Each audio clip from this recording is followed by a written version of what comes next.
Well, mga kapopong agad na inilipat ng mga representatives ng lokal na pamahalaan sa Sultan Kudarat ang isang malaking bagay na hinihinalang ambergris o mas kilala bilang suka ng balyena matapos itong matagpuan ng mga mangingisda sa baybayin ng Kalamansig.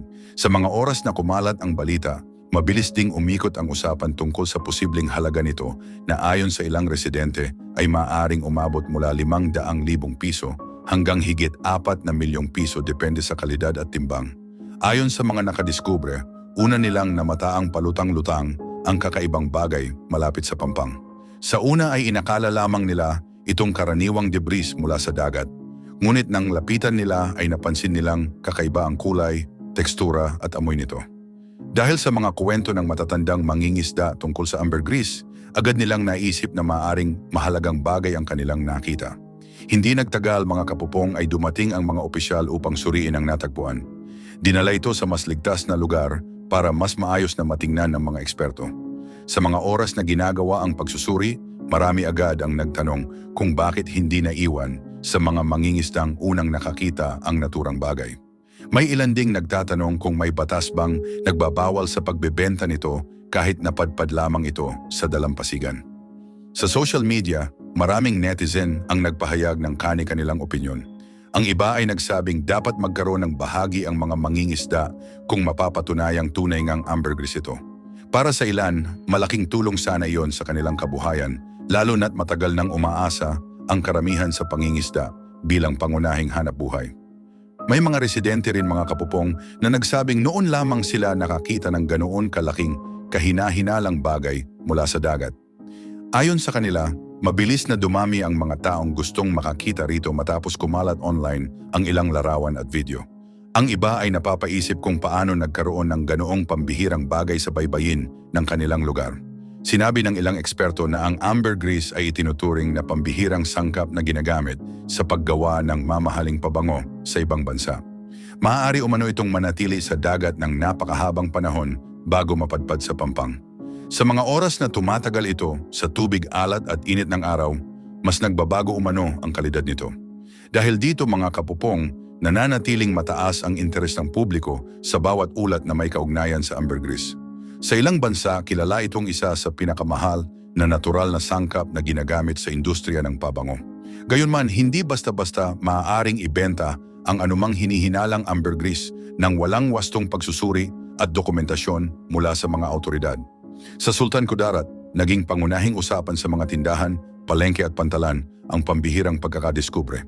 May ilan pang nagsasabing tila isang alamat ang pagkakakita sa naturang bagay dahil bihira lamang itong mapadpad sa mga baybayin sa Pilipinas. Anyway, mga kapupong, sa mga oras na hinihintay ng publiko ang opisyal na resulta ng pagsusuri, marami pa rin ang umaasang tunay ngang ambergris ang natagpuan ng mga mangingisda. Para sa ilan, isa itong pambihirang pagkakataon na minsan lamang mangyari sa buhay ng isang komunidad na malapit sa dagat. Mga kapupong, nananatiling palaisipan kung gaano nga ba talaga kahalaga ang naturang bagay. Ngunit para sa mga residente ng Kalamansig, sapat nang maituturing na malaking kwento ang pag-anod ng misteryosong bagay na biglang nagbigay ingay at atensyon sa kanilang tahimik na baybaying bayan.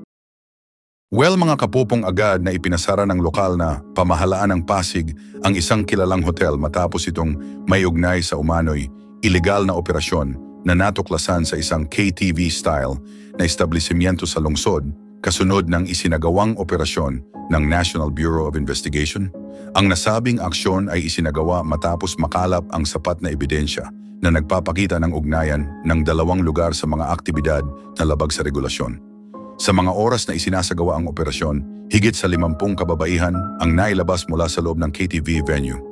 Ayon sa mga autoridad, marami sa kanila ang naengganyo sa mga offers na trabaho, ngunit kalaunan ay napunta sa sitwasyong hindi inaasahan. Kaagad silang inilipat sa pangangalaga ng mga ahensya ng pamahalaan upang mabigyan ng tulong, kabilang ang counseling at pansamantalang matutuluyan.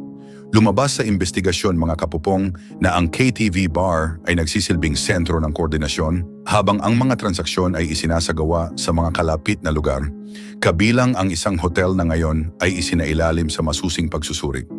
Dahil dito, hindi nag-atubili ang mga opisyal ng lungsod na magpatupad ng agarang pagsasara upang maiwasan ang pagpapatuloy ng nasabing operasyon. Sinabi ng mga opisyal na ang hakbang na ito ay bahagi ng mas malawak na plano upang mapanatili ang kaayusan at kaligtasan sa lungsod. Ayon sa kanila, hindi papayagan ng pamahalaan na magamit ang mga lehitimong negosyo bilang takip sa mga aktibidad na lumalabag sa batas. Idinagdag pa nila na ang ganitong uri ng operasyon ay kadalasang maingat na itinatago, kaya't kinakailangan ang masusing pagbabantay at koordinasyon sa pagitan ng iba't ibang ahensya. Sa mga oras na isinasagawa ang undercover work mga kapupong, nagkunwaring mga kostyumer ang ilang operatiba upang makakuha ng direktang ebidensya. Sa pamamagitan nito, napatunayan ang mga ulat na may mga hindi pangkaraniwang serbisyo na iniaalok sa loob ng establishmento. Ang impormasyong ito ang naging susi upang maisagawa ang raid at ang kasunod na aksyon laban sa mga sangkot.